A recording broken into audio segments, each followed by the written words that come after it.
कोल्हापूर महापालिकेच्या निवडणुकीसाठी आज चुरशीनं मतदान झालं। मतदान प्रक्रियेसाठी महापालिकेनं प्रत्येक मतदान केंद्रावर विविध सोयी सुविधा उपलब्ध ठेवल्या होत्या।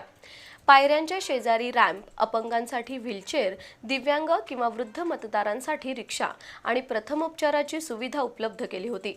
तर पिंक बूथची सुद्धा उभारणी करण्यात आली।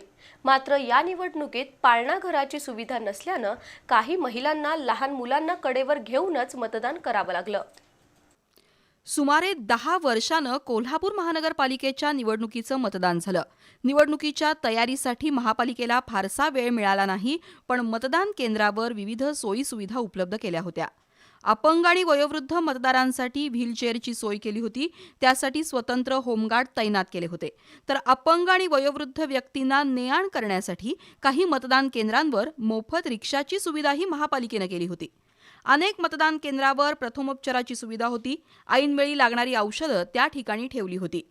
तर शासनाच्या वतीनं नियुक्त केलेल्या BLO कडून येणाऱ्या मतदारांना मार्गदर्शन केलं जात होतं। कोणत्या खोलीत मतदान आहे, मतदानासाठी कोणती कागदपत्र सोबत असणं आवश्यक आहे, याची माहिती त्यांच्याकडून दिली जात होती। तर ताराबाई पार्कात पिंक मतदान केंद्र उभारण्यात आलं होतं। या ठिकाणी केवळ महिला कर्मचाऱ्यांच्या उपस्थितीत मतदान प्रक्रिया पार पडली। याच ठिकाणी महापालिकेनं मतदारांसाठी सेल्फी पॉइंटही उभारला होता। फुग्यांची सजावट करून हा पिंक बूथ मतदारांचं स्वागत करत होता।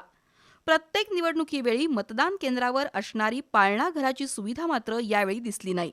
त्यामुळे अनेक महिलांनी लहान मुलांना कडेवर घेऊनच मतदानाचा हक्क बजावला।